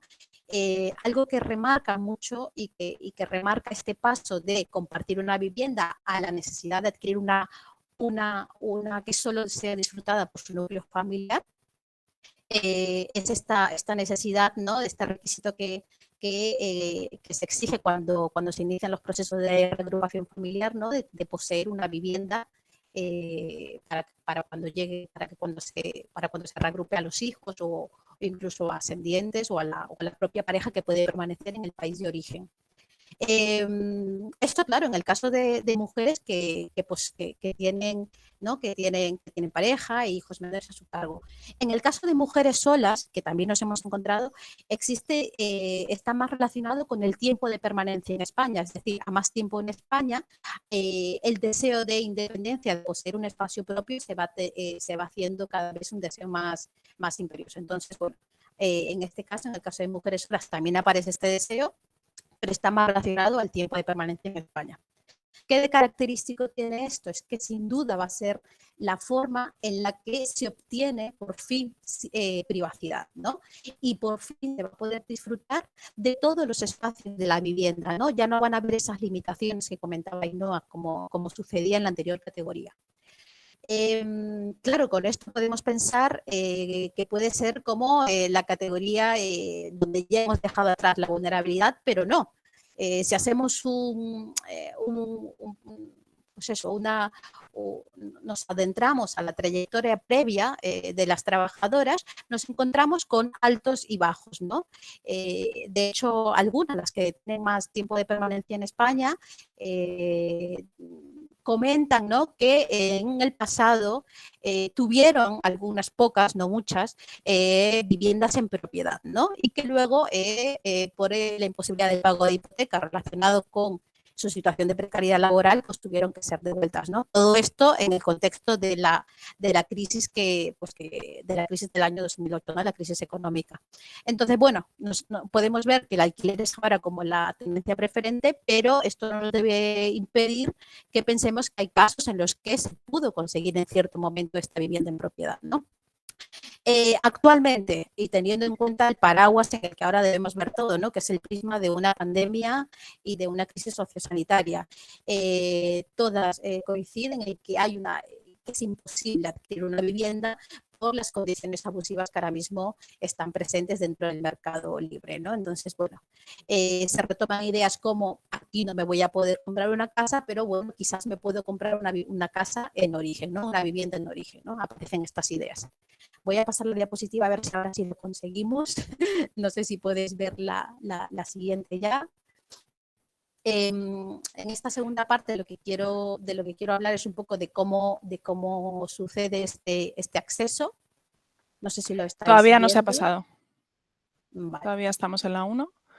Ahora. Va así un poco con efecto retardado. Este acceso de la vivienda, nuevamente, y esto es algo que hemos podido ver en todas las categorías de análisis, nuevamente las redes vuelven a tener un papel fundamental, sobre todo las amistades, ¿no? La red de amistad es fundamental en el caso del acceso a una vivienda no compartida, porque van a ser amigas quienes nos van a recomendar de que hay una vivienda disponible, nos van a recomendar dónde quizás están las viviendas que son más asequibles, ¿no? Y sobre todo cuando tu amigo o el amigo de tu amigo es el propietario, además también se facilitan la presencia de requisitos, ¿no? Pensemos que en el mercado libre los requisitos de contar con un contrato indefinido, presentación de tantos nóminas de mínimo tal remuneración, ¿no? Todos estos requisitos van a ser reducidos cuando quien ofrece esta vivienda a la trabajadora pues forma parte de su red informal, ¿no? Otro aspecto muy, muy importante es la aparición de lo que hemos detectado, es que hay casos de parejas mixtas, ¿no? Conformadas por una trabajadora del hogar y una pareja nacional, ¿no? En este caso, la aparición de esta figura va a posibilitar que se faciliten, entre comillas, ¿no? Que sea parece más accesible el acceder a una vivienda. También es muy llamativo que nos decía una trabajadora, ¿no? De que al tener una pareja nacional sea ella la que inicie los procesos para el alquiler porque él es de aquí, a él sí se la van a dar, ¿no? Es como algo que envuelve sus discursos. Entonces, bueno, eso también utilizar, ¿no? Que sea la pareja quien inicie los trámites del alquiler puede ser una estrategia que empleen para hacer frente a posibles actos discriminatorios que han sido de sobreestudiado, por ejemplo, por entidades como Provivienda, que analizaban los actores discriminatorios en el acceso a la vivienda, ¿no? En cuanto a las condiciones de habitabilidad, por ir un poco más rápido, nuevamente, a pesar de que la vivienda pues, solo es utilizada por la propia trabajadora o por su núcleo familiar más cercano, refieren el escaso tamaño de la misma. Refieren también, en el caso de mujeres solas, es muy llamativo la utilización de viviendas tipo estudio, viviendas unipersonales, ¿vale? Por el bajo coste, además, y porque estas les permite acceder a ese deseo de espacio personal que tanto han venido ansiando, ¿no? Entonces, esta es una característica propia que hemos encontrado en esta categoría. Y en cuanto a ubicación, la ubicación, al contrario de lo que sucedía en la anterior categoría, es llamativo, ¿no? Que aquí la vivienda tiende a ubicarse en la periferia. Nos comentaban casos de viviendas en Aranjuez, pero viven en Madrid, o viviendas en otros municipios, siempre fuera de Madrid, porque el nivel del coste de la vivienda en Madrid pues, se hace realmente inalcanzable, ¿no? Nuevamente nos aparecen condiciones de habitabilidad y dificultad para hacer uso de los servicios. Como ya adelantaban en las ponencias que abrían este acto, Margarita, Magdalena, ¿no? Es decir, se prioriza el pago de la vivienda antes de pagar un recibo o antes de utilizar la calefacción, ¿no? Entonces, el pago de la vivienda va a ser la prioridad en este caso. Voy a ir pasando a la siguiente diapositiva para ir terminando esta categoría, aunque no lo podáis ver, os voy adelantando un poco. Hay cierta, y aquí enfatizo mucho en lo de cierta sensación de confort, porque bueno, al fin y al cabo se pudo conseguir, ¿no?, ese espacio propio. Pero claro, esto no nos debe hacer olvidar que, ojo, teníamos antes unas condiciones de habitabilidad que tampoco eran del todo óptimas, ¿no? Entonces, bueno, no debemos perder la mirada de eso. Y una cosa que reiteran mucho las trabajadoras, ¿no? Ahora tengo un lugar al que volver, ¿no? Ahora sé que acaba mi jornada y ahora tengo un lugar al que volver, ¿no? Este espacio difuso que hacía mención Mónica, de no sé cuándo acaba mi trabajo, mi casa, mi trabajo, ¿no? Este espacio difuso ahora parece que se delimita mejor. Lo que os adelantaba ya, los ingresos provenientes del servicio doméstico sirven para sufragar los gastos de la vivienda y se van a hacer aún más imprescindibles en los casos de hogares monomarentales o mujeres que viven solos, ¿no? Mujeres que viven con parejas, quieras o no, el contar con otra fuente de ingresos va a hacer que el pago de la vivienda sea más accesible, pero en el caso de mujeres que viven solas, en cuanto el trabajo desaparece, como bien lo ha comentado Magdalena, al no haber una prestación por desempleo, el pago de la vivienda se va a ver gravemente afectado, ¿no? Incluso nos podemos ver con que alguna experta consultada en el informe nos decía, ¿no? Cuidado que nos podemos encontrar con situaciones incluso de sinhogarismo, ¿no? Y más en estos tiempos de pandemia. Y bueno, lo que adelantábamos, esas trayectorias residenciales con el actual contexto parece que pudieran estar adquiriendo una dirección inversa, es decir, mujeres que ya no adquirido su vivienda, puede parecer que por el actual contexto puedan dar pasos hacia atrás, ¿no? Entendiendo esos pasos hacia atrás como la vuelta a una vivienda compartida o la vuelta a una habitación, ¿no? Entonces, bueno, todos estos son los efectos de la actual coyuntura pues, sociosanitaria a la que nos estamos todos enfrentando ahora. Continúo ya porque ya una vez que hemos abordado las tres categorías, creo que ya es momento de abordar las conclusiones para ir recogiendo un poco y que tengamos este vistazo general de todas las categorías que esperamos haber podido trasladarlas bien. Desde luego, creo que eso ha quedado totalmente evidente y no somos las primeras que lo decimos, sino que muchos estudios ya han ido remarcando que las trabajadoras internas se encuentran en una situación económica la más precaria y en este caso, dentro de un contexto residencial, nos encontramos con el contexto residencial más vulnerable, ¿no? Se difuminan los límites del lugar de trabajo y el espacio de vida. A medida que se pase más tiempo en España, la permanencia en España sea superior, pues la salida de esta modalidad empieza a ser cada vez posible, ¿no? Cada vez más posible. Entonces, bueno, en ese momento serán las trabajadoras quienes emprendan estrategias residenciales, como hemos visto, de compartir habitación o vivienda, ¿no? Pero estas estrategias no estarán nunca exentas de dificultades. Pareciera que la vulnerabilidad siempre estuviese presente y nunca se alejara, ¿no?, de la realidad de las trabajadoras. Nuevamente, el alquiler de una habitación es una buena opción, se puede considerar como la primera vez que se consigue un espacio propio, ¿no? Y la importancia que se da de las trabajadoras, ¿no?, a la llegada del momento de los hijos e hijas. Esto es algo que remarcaba muchísimo, ¿no? Entonces, siempre está el deseo de, mientras estoy sola, no me importa estar en una habitación, tal, pero en el momento que lleguen mis hijos, esto va a cambiar, ¿no? Entonces, bueno, siempre como un supeditar su propio confort, ¿no?, al hecho de querer procurar un mejor espacio a su familia, ¿no?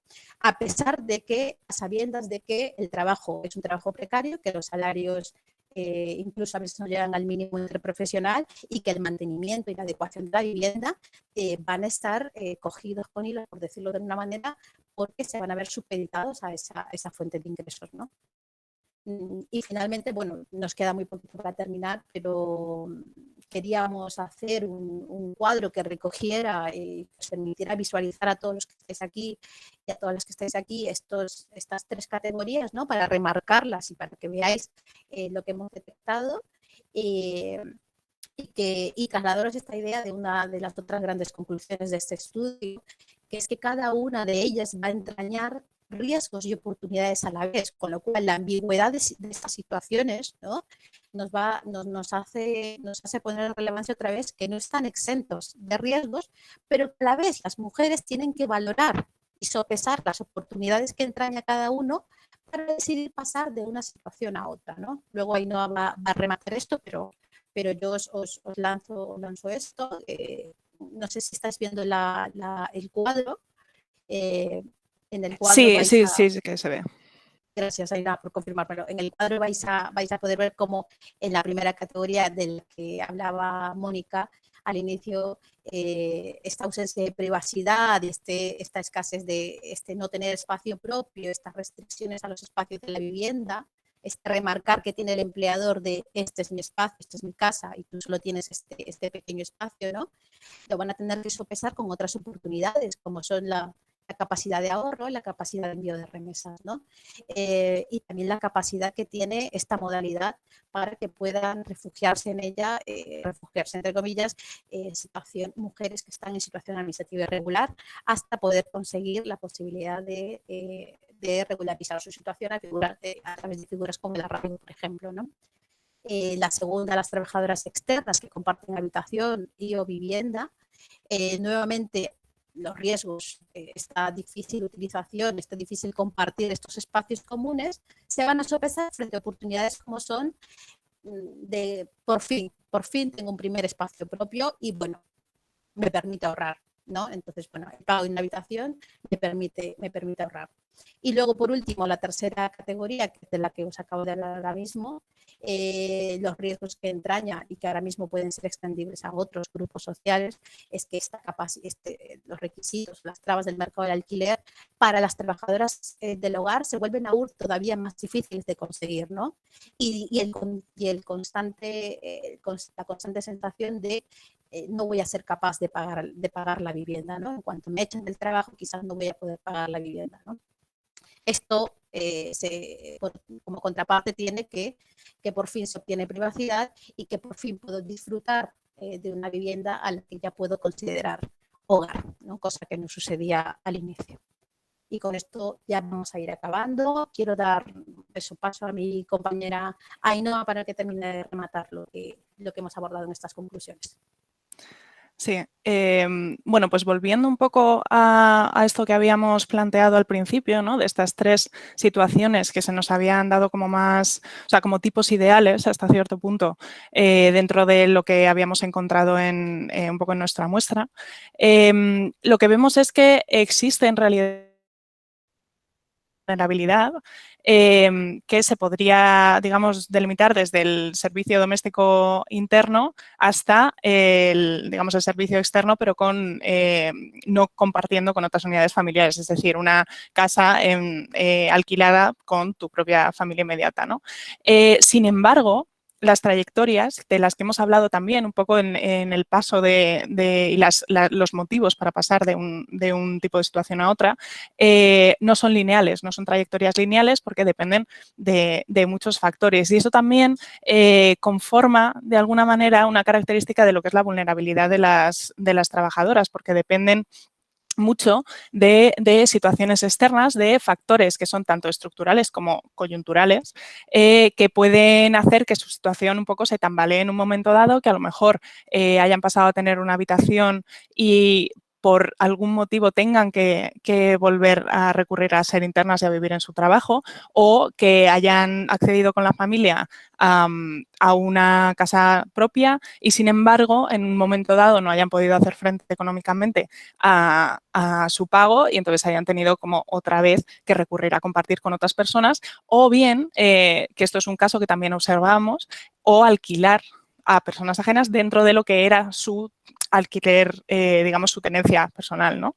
Entonces, bueno, la vulnerabilidad en cualquier caso va a ser una constante, ¿no? Como ya mencionaba Pierina. Los factores que van a jugar un papel, pues desde el mercado de la vivienda, desde luego los precios abusivos, las condiciones de acceso a la vivienda, digamos, más formales, ¿no? De realización de contrato, bueno, ya ni hablar, ¿no? de la tenencia en propiedad. Que ya se meterían un poco las condiciones para dar una hipoteca y demás. Luego, la propia estructura, ¿no? del empleo, la modalidad en la que la trabajadora se encuentre trabajando. Y bueno, y los procesos, ¿no? El proceso de regularización mismo, ¿no? Digamos, el paso desde la irregularidad administrativa hasta la posibilidad de petición de permiso de residencia por arraigo, ¿no? Y luego las distintas renovaciones de su arraigo y quizá, si su proyecto migratorio lo comprende, pues una nacionalización, ¿no? Y luego encontramos también otros factores coyunturales, ¿no? Como el que veíamos como más central quizá era el tema de la reagrupación familiar, la llegada de los hijos, por fin, el encontrar una pareja que permitía también ese paso como de una situación a otra. Y ahora mismo nos encontramos con una situación excepcional, o sea, no solamente una crisis económica que hemos vivido previamente, sino ahora una crisis sanitaria también en la cual los cuidados han tenido, o sea, un papel central. Tanto por el tipo de población vulnerable, ¿no? O mayormente vulnerable que se encontraba con la COVID, que recibía cuidados de trabajadoras, como por la situación económica general, ¿no? O sea, muchas familias que o bien por el tema del confinamiento, por miedo a contagio o por encontrarse que han perdido su empleo a su vez y no pueden hacer frente al pago de servicios de una trabajadora doméstica, pues han hecho que, digamos, que se encuentren en una situación de mayor precariedad y mayor vulnerabilidad. Y luego, pues otros factores que a lo mejor pueden ayudar a amortiguar las situaciones de vulnerabilidad, como son las redes informales que se hayan logrado crear, ¿no? En este sentido, no lo hemos mencionado demasiado, pero digamos que el tiempo de permanencia en España juega un papel fundamental. Bueno, sí, exactamente, es el siguiente un poco factor que decíamos, ¿no? Y luego la posibilidad de acceder a redes formales, que en el caso, por ejemplo, de las solicitudes de asilo, se crea como una vía paralela quizá, ¿no? O sea, son situaciones sobrevenidas en las cuales, por ejemplo, muchos casos, ¿no? Casi todos los casos de trabajadoras venezolanas con las que hemos tratado eran situaciones de petición de asilo, que permite el acceso a a unos determinados recursos, incluso a bolsas de vivienda específicas, digamos, y como a cierto acompañamiento en el conseguir empleo, en el conseguir vivienda, ¿no? En el acceso, hacen de garantes hasta cierto punto, pero bueno, que son distintos accesos, ¿no? Distintos usos de las redes formales con las que se cuenta, ¿no? Y un poco esta es la situación. Hay una interconexión, o sea, hemos encontrado que se refuerza algo que ya venían diciendo muchos estudios anteriormente, pero es la interrelación y la codependencia entre la situación administrativa, la situación de empleo y la situación de vivienda, ¿no? O sea, son digamos, un binomio que se interseca y, digamos, a forma de sistema, pues como que varía en función del otro componente. Y nada, hay trayectorias que, siendo vulnerables digamos, en continuo, ¿no? Pueden ir adelante y atrás dependiendo de estos factores que comentábamos. Entonces, yo creo que con esto un poco dejamos esta imagen conclusiva, ¿no? Y daríamos paso, Mónica, a quizá el turno de preguntas. Claro, sí, gracias, Ainhoa. Sí, exactamente, dejando ya esto un poco recogido la idea general de estas tres categorías de análisis que no son una trayectoria lineal, ¿no? O sea, que puede ir hacia adelante o hacia atrás. Damos paso ahora sí a las preguntas. No sin antes nuevamente agradecer también a todas las personas que participaron en el informe, las trabajadoras domésticas, expertas que han colaborado con nosotros. Entonces, puedo abrir el turno, que en el chat también nos están hablando un poco. El informe lo vamos a publicar en la página de GISMAT, ¿vale? Igualmente también enviaremos un recordatorio a través de los correos electrónicos que nos dieron, pero estará publicado en estos días, ¿vale? No sé si alguna persona tenga una pregunta específica. También había visto en el chat que nos preguntaban sobre el tema de la muestra. En el informe también se muestra muy bien todo el casillero tipológico de las participantes, entonces también lo podremos ver ahí. No sé si... Sí, al inicio también habían estado comentando precisamente Chío Echevarría que las políticas, lo leo un poco, que dice, claro, las más precarias hemos sido y somos las mujeres migradas, trabajadoras del hogar y de los cuidados. El subsidio único del año pasado fue destinado solo a aquellas que estaban cotizando en ese momento. Entonces, igual con la campaña de inspección de trabajo, solo se jactan de haber recaudado millones de euros para las arcas del gobierno. Y eso es algo que no se evalúa. Las políticas de la administración pública no están evaluando las verdaderas causas de la precariedad en el sector y las organizaciones de trabajos humanos y cuidados, o trabajadoras, no sé, y cuidados, no estamos dispuestas a recibir con aplausos las malas campañas, basadas solo en una línea económica. Aún hay mujeres que no reciben ese famoso subsidio.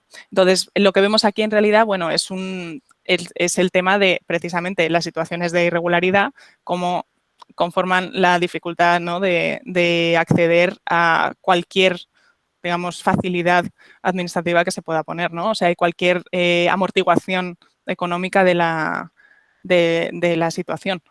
Vale, si quieres damos pasos a las personas que han ido levantando la mano. La primera persona ha sido Alejandra Pardo, si quieres habla, y luego damos la palabra a Rocío, que también ha levantado. Alejandra. No sé si fue sin querer que le dio. Vale, pues si quieres damos la palabra a Rocío. Hola a todas. Lamento no haber participado o no estar al 100%. Estoy en plena faena. Estoy aprovechando que mi empleadora ha salido a comprar. Sí, TECHE son siglas que nosotras utilizamos para trabajadoras del hogar. Por lo general, la mayor parte de las asociaciones y colectivos no nos llamamos trabajadoras domésticas. En estos actos de reivindicación asumimos que lo doméstico es aquello que pertenece a una casa, a un hogar. Nosotras no pertenecemos a ninguna casa donde somos trabajadoras del hogar y es nuestro campo laboral, y cuando salimos de la puerta dejamos ese centro de trabajo. Y los estudios como este, que tienen mucha información y brindan esta información, es importante que se les comparta, y yo les pediría algo, sí, a las administraciones en sí. Creo que la muestra solamente se ha basado en trabajadoras de Madrid. Aquí en Cataluña hay una diferencia de una precariedad que se adiciona a esto, que es el tema del catalán, ¿no? Del lenguaje como sí que se le impone a las mujeres para hacer este tipo de regularización, y muy aparte también de la vivienda, cuando han estipulado que se necesita para hacer una reagrupación, que pocas son las que pueden acceder a eso, se determinan unas ciertas dimensiones de esta vivienda. O sea, a las habitaciones se les pone unas dimensiones que se tiene que cumplir para que esta vivienda que se justifica como alquilada pueda ser apta para ese expediente de aceptación.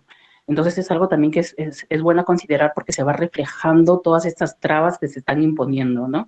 Y bueno, pues nada, estas campañas, que es lo que venimos nosotros como colectivo Micaela reclamando y denunciando, están simplemente enfocadas a cuánto se recauda, ¿no? O sea, nosotros estamos luchando por hacer efectiva esta desmercantilización de la vida, ¿no?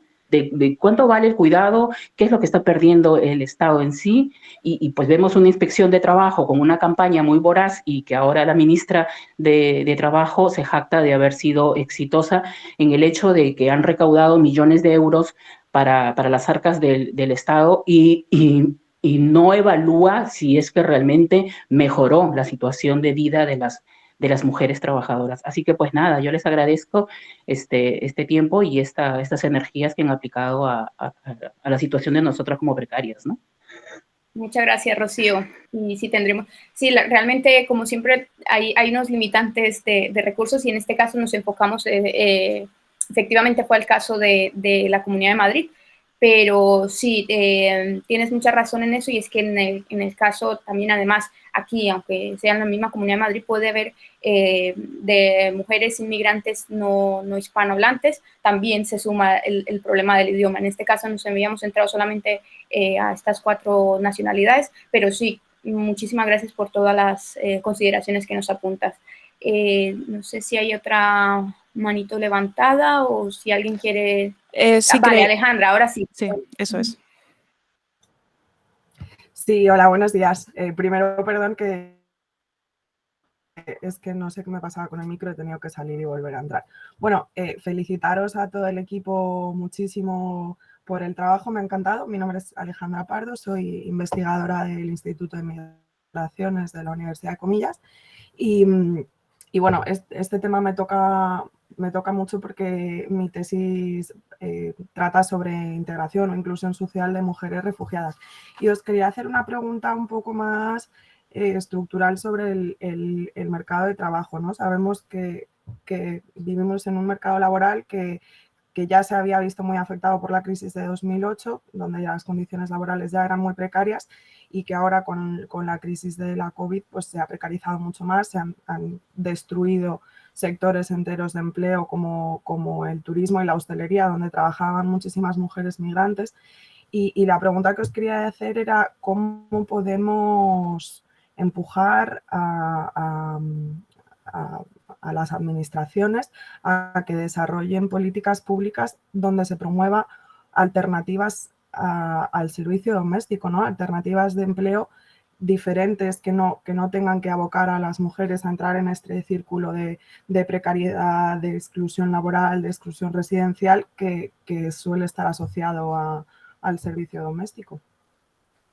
Vale, muchas gracias, Alejandra. Esa es una buena consideración y además es un desafío para todos y todas las personas que trabajamos no solamente en el ámbito académico, sino también las personas que están en los colectivos, ¿no? de mujeres en el servicio doméstico, porque la cuestión está en que estos resultados y estas situaciones de vulnerabilidad no se queden solamente en un informe, sino que lleguen a incidir, ¿no? Entonces, yo creo que la estrategia es primero unir entre lo que es la academia y el sector, el tercer sector, ¿no? Los demás colectivos, para poder llegar a incidir a esas administraciones públicas. Creo que es una dinámica que es un desafío, lo vuelvo a decir, pero que es necesario apuntalar a eso, a que todo esto se pueda traducir en unas medidas claras, concretas, y que lleven a mejorar precisamente esta situación de vulnerabilidad. No sé si Pierina o Ainhoa quieren aportar algo más, o Marta. Pierina. Sí, gracias. Sí, tenías la mano. Sí, gracias, Mónica, y gracias también a la intervención. Yo creo que, bueno, que de las personas que estamos aquí, la verdad es que es una clara muestra de lo que acabas de decir, Mónica, ¿no? He visto nombres conocidos, ¿no? Tenemos representantes de SEDOAC, también de la academia, está Magdalena, Margarita, ¿no? Estamos con ese híbrido academia, tercer sector, que creo que es fundamental, y así que yo creo que si alguien más se anima a contestar, adelante. Por mi parte, creo que, y una de las cosas de las que se han ido recogiendo, y ya lo apuntalábamos también en 2017 con el informe de los Molinos, era que primero, porque aquel informe, y Marta ha podido trasladar el link por el chat, se centraba más en la parte legal, ¿no? Entonces nos poníamos como una recomendación, como unas conclusiones de, primero, con lo que hay, intentamos que se cumpla, ¿no? Es, primero, el marco legal es reducido, pero por lo menos los colectivos o lo que se planteaba en ese informe también era esto que puede ser poco, por lo menos que se cumpla, ¿no? Y dentro de ese poco estaba esa ratificación que se ha venido cada vez retrasando más, ¿no? Y que, bueno, que por lo menos ahora ya parece que se ha apuntalado, ese compromiso que hubo de incorporarlo, que dejara de ser un régimen especial para incorporarlo dentro del régimen general, con todo lo que ello implicaría, ¿no? Entonces ya hay como ciertos compromisos, creo, de las administraciones públicas, ¿no? Que primero, el primer paso sería que cumplieran eso, ¿no? Y que luego ya podríamos incluso debatir o lanzar otras ideas, ¿no? Pero creo que una de las cosas que concluíamos era eso, ¿no? Primero que se cumpla, y aquí Magdalena seguro que puede aportar muchas cosas más, y bueno, le cedo la palabra porque creo que va a ir por ahí. Adelante, Magdalena. Vale, muy bueno, no sabía, vale, gracias. No, estaba pensando desde la intervención un poco antes en lo que se planteaba. Entonces, yo creo evidentemente que las políticas públicas son deficitarias en este sector y en muchas otras cuestiones, pero creo que la única esperanza que tenemos es seguir aliándonos con las instituciones y seguir avanzando. Creo que la alianza de la sociedad civil con las instituciones públicas es la única forma que podemos avanzar. Entonces, creo que a pesar de todas las limitaciones que comparto, y yo entiendo además el hartazgo especial, ¿no? Cuando llevas mucho tiempo, ¿no? Esperando, ¿no? Y siempre parece que, bueno, que se pospone, ¿no? Hay un desencanto y un hartazgo que te hace ser muy escéptica con los cambios, ¿no? Pero yo creo que si nosotros vemos, por ejemplo, la ley del 2011, tiene todas las deficiencias que podemos plantear, pero es un cambio importante con respecto a la legislación anterior, lo que señalaba, ¿no? Ahora este subsidio tiene muchísimas deficiencias y luego está la cuestión de la irregularidad, que es un tema especial que hay que tratarlo, pero que tiene unos conflictos con la propia definición de Estado, ¿no? ¿Cuál es el Estado y a quién reconoce? Que obviamente comparto todas las críticas a la ley de extranjería y toda la normativa existente, ¿no? Pero es más complejo. Pero lo que voy es que sí que se hicieron avances, por ejemplo, en esta cuestión de la inspección, yo creo que hay dos cosas, sí que bueno, que se jactan de algo que les beneficia, pero la recaudación impositiva en principio va en beneficio de la ciudadanía, porque en principio se podría luego invertir en vivienda social, en alquileres sociales, es decir, que se recaude por lo que la legislación establece es bueno. Y luego también en la calidad de vida de las mujeres, entiendo que igual no directamente, pero si tu cotización se adecua a tu salario, luego la jubilación que vas a recibir va a estar más adecuada, o sea que también repercute en la calidad de vida. Se mencionaba antes también la cuestión de cómo van a vivir las mujeres de empleo del hogar que tienen una cierta edad. Bueno, la jubilación es una de las cuestiones fundamentales, entender que lo que se cotiza ahora sirve para el futuro, ¿no? Entonces, bueno, yo creo que esto es un debate que existe hace mucho digamos, como de reforma o revolución, ¿no? Un poco, es como, ¿aceptamos las reformas por lo pequeño que sea o queremos un cambio? Claro que queremos un cambio estructural de la concepción de la sociedad y de los cuidados. Y creo que hay que trabajar en ello, pero por ahora sigue siendo una utopía que nos permite avanzar, pero que no se está realizando. Entonces, mientras creo que hay que ir consiguiendo estas líneas de actuación y que cuando hay unas administraciones o en un momento dado que son un poco más proclives, pues hay que usarlas o aliarse para avanzar con todas las deficiencias y críticas. Aplausos no vamos a dar, pero sí vamos a reconocer un poco o colaborar en los avances, eso creo que podría ser.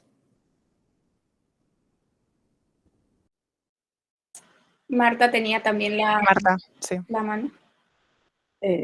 Sí, iba a abundar en lo que decía Magdalena precisamente, o sea, como un trabajo a dos niveles, ¿no? Uno sería de hágase lo que ya está escrito, ¿no? Y que lo decía Pierina también, o sea, como cumplamos lo que ya existe, que bueno, pues algún avance es, pero luego, sobre todo, a mí me parece, aunque sea en la espiral a la utopía, ¿no? Y que son cambios mucho más sustanciales y más, son los marcos ideológicos y los marcos credenciales que legitiman todas estas prácticas. Entonces, al final es la invisibilización de este tipo de trabajos, que es lo de los cuidados, ¿no? O sea, cómo los cuidados no se valorizan, no se visibilizan, encima están ejecutados por mujeres en su mayor parte, con lo cual es como el mismo tema del patriarcado. Ahora tenemos pues 20.000 actividades nuevamente que tienen que ver con el asesinatos machistas, es lo mismo, ¿no? El marco que legitima todo eso es el patriarcado, el machismo,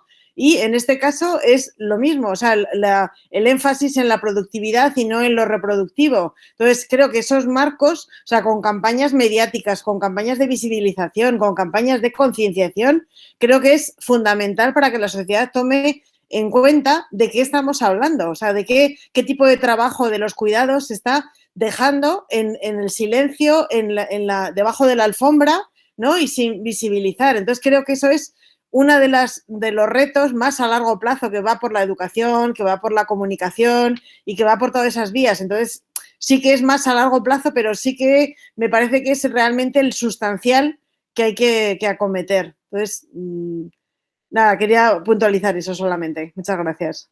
Gracias, Marta. Pues damos la palabra a Rocío y luego a Ainhoa, ¿vale? Rocío, si quieres darnos tú la apreciación.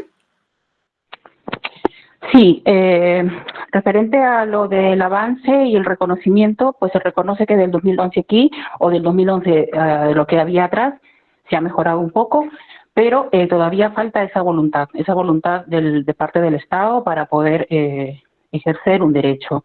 Lo repetimos siempre, no queremos más que las trabajadoras en general, solamente queremos una igualdad de condiciones.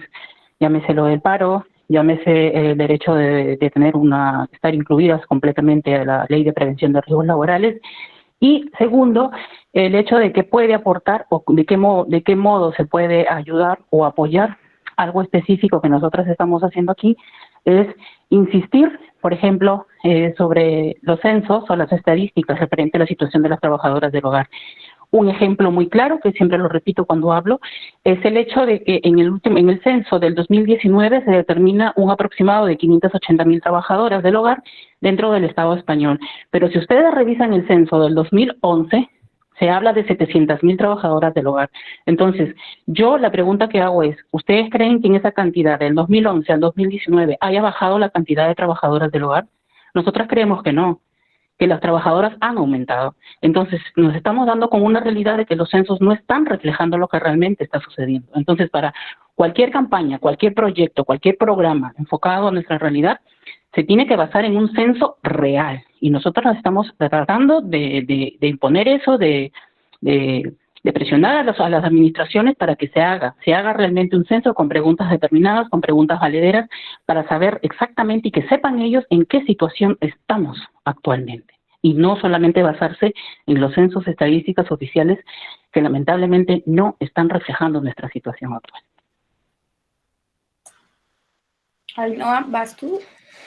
Sí, no, yo mi intervención es que no sé exactamente si, o sea, dentro de digamos, de lo que ha comentado Alejandra, me ha parecido entender un poco también que buscaba una alternativa, o sea, que quiero decir, iba también como por la parte del marco ideológico, que es lo que retomaba un poco Marta, en el sentido de cómo hacer, o sea, cómo encontrar una alternativa para que no se encuentren, creo que era como literalmente así la frase, ¿no? Como para que no se encuentren abocadas a esta situación como de trabajo doméstico que involucra determinadas situaciones de vulnerabilidad residencial, de empleo, administrativa, etcétera, etcétera, ¿no? Que yo entiendo que, digamos, es una perspectiva que trabajando a lo mejor desde los refugiados y el asilo, puede ser, digamos, puede ser más natural pensarla hasta cierto punto por la idea esta que tenemos del perfil de las personas que están llegando, ¿no? O sea, como comentábamos en las últimas migraciones, el perfil, bueno, esto no lo hemos dicho, pero creo que sí es llamativo, los perfiles tienen como muchas más, digamos, competencias digitales, muchas más niveles educativos, en muchos casos, ¿no? O sea, contando con una carrera, con un máster, etcétera, y, digamos, el salto un poco se produce al llegar en situación, digamos, irregular o, digamos, como migrantes a España. Entonces, ahí es donde entendería, digamos, esa petición de alternativas. Por lo demás, creo que estaría muy en línea con lo que han comentado todas las compañeras, Chio, Magdalena, Marta, o sea, vamos, y Pierina también. La cuestión, me parece, y esto hablo también como a título personal, es las buenas condiciones laborales. O sea, eso es lo que al final hace que las situaciones de vulnerabilidad no se den. O sea, no el sector concreto, no tal. O sea, el sector concreto sí, por supuesto, forma parte de una invisibilización, o sea, su vulnerabilidad intrínseca forma parte de la invisibilización de los cuidados y también, y esto es mi opinión, parte de su visibilización es su mercantilización dentro de este contexto capitalista en el que vivimos. Digamos, su valorización se entiende en esos términos, pero aparte creo que el punto clave está en la reivindicación de condiciones en el mismo, por lo menos en igualdad de condiciones que con el resto de trabajadores, ¿no? O sea, no tiene ningún sentido y hay muchos trabajadores muy precarizados, pero quizá es ahí donde, en mi opinión, habría que poner más el foco, más que un poco en el cambio de perspectiva más global, ¿no? O sea, bueno, y volvemos a lo de revolución versus, digamos, reforma, ¿no? Pero un poco eso también como a título personal, no estoy hablando, digamos, como parte, o sea, como visión del equipo ni nada, sino un poco lo que me suscitaba, ¿no? Gracias, Ainhoa. Bueno, sí, quería, y como estamos llegando ya al final del tiempo y por no rebasar y ya están personas abandonando la sala, por recoger un poco, pues muchísimas gracias a todas las personas participantes y creo que es una visibilización del problema de este colectivo, ¿no? De trabajadoras además, de dignificar una profesión, de llevarla al término de lo realmente socialmente necesario y creo que la contribución de todas las personas que han estado aquí creo que es válida. La sesión va a estar grabada, va a estar difundida también, el informe lo difundiremos también y esperemos que pueda servir el granito de arena para visibilizar. ¿Alguna cosa más, Mónica, querías decir? No, simplemente apuntar algo que Rocío sí que había dicho y que creo que tú lo dijiste ya en el chat, y era esa cuestión, la dificultad, y además que lo hablábamos también en el diseño del informe y luego con Magdalena también en la entrevista, y es esa dificultad para llegar a unos datos cuantitativos que reflejen esa realidad, ¿no? Y que, bueno, lo que se ha empezado a hacer es sobre todo trabajos cualitativos, pero sí que es necesaria un alcance metodológico cuantitativo que pueda dar muestra y que pueda dar ese alcance, ¿no? Ya está. Vale, pues si os parece, damos por terminada la sesión. Sí. Y muchas gracias a todos y todas y nada, encantadas y nos vemos por las redes. Sí, adiós. Perfecto. Muchas gracias. Hasta luego. Adiós. Chao. Adiós. Chao.